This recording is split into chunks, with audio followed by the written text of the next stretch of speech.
The war on drugs in North Dakota is escalating. Law enforcement agencies are dealing with dozens of traffickers armed with an array of modified weapons. Our investigative reporter Daniela Hurtado found the number of firearm seizures across the state has gone up dramatically in recent years. Danny, where are they all coming from? Alan, drug dealers from metropolitan areas like Detroit, Chicago, and Minneapolis are traveling to North Dakota because there's high drug demand and not many providers, meaning they can sell their products here for a lot more. The Metro Area Narcotics Task Force has given us access to their facility to talk about how the drugs are connected to the hundreds of guns being seized. The agents' identities have been masked for their safety. Don't even make me talk about my honey spot. Hey, 100 for a blue, that's my honey spot. If you even think about it, that's gonna get you shot. This is Theodore Gray, a Detroit drug dealer wrapping his connections to North Dakota. Bragging about his sales and where he's at and how dangerous of a person he is. Gray was arrested by state agents for possession of a controlled substance and intent to distribute last year. He bonded out. A few days later, Gray was fatally shot in Detroit after a standoff with police. Let's go back.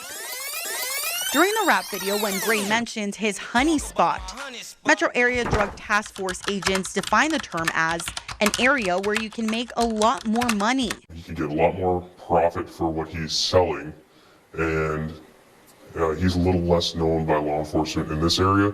Agents say the honey spot is right here in our backyard. Bismarck in western North Dakota, along with the Fort Berthold Reservation. Reports say Gray had a 5.7 handgun during the Detroit incident. This cartridge will penetrate all the soft body armors out there. Similar models and retrofitted firearms sit inside the evidence lockers of the Drug Task Force. They'll trade the guns for the drugs.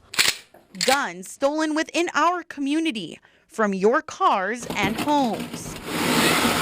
They're just finding a new way to do it. You know, if I can go out and steal a gun and I can get $500 or $600 worth of drugs or $1,000 worth of drugs, I didn't have to come up with that money. Many have caught on to that. By the numbers, Mantef statistics show their gun seizures have increased. 47 in 2014, 26 in 2015, 40 in 2016, 94 in 2017, and 62 in 2018. So we broke it down even further. In November, we got statistics from Bismarck Police, Mandan Police, Burleigh County Sheriff's Department, and Morton County Sheriff's Office. Bismarck has seized the most since 2014 at 200 firearms. Mandan PD seized 52 in the same time frame, Burleigh 30, and Morton 28. And with more guns on the streets, the Drug Task Force has had to use a lot more of this tape. You know, they're trying to set them up like our police rifles. You know, they got scopes, they got red dot sights, they got lights, stuff like that, so they can go out into the dark and actually see what they're doing. Weapons, the agent says drug dealers and crime offenders are gravitating towards, and crimes are mainly linked back to drugs. It comes across the border and it hits all these hub cities and kind of starts to disperse.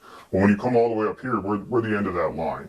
And so we pay the most. With more demand and less providers, different street gangs will have different territories in North Dakota that they control. Big drug dealers from out of state are paying a visit to our neighborhoods. They come out here to exploit those people to say, okay, you know, you got to continue to do theft and all this stuff so I can keep feeding you these pills and I can take the money back. Guns are just a part of the game, but a deadly one the Drug Task Force is dealing with much more frequently. Mantef agents say it's important to keep a track of your serial numbers and the make and model of your weapons. They also advise gun owners to keep weapons locked safes. As for Gray, the man who was killed during a standoff in Detroit, his case in North Dakota now goes into the abyss because there's no longer a suspect. Federal documents show Gray's family in Michigan is suing Detroit law enforcement in a wrongful death lawsuit.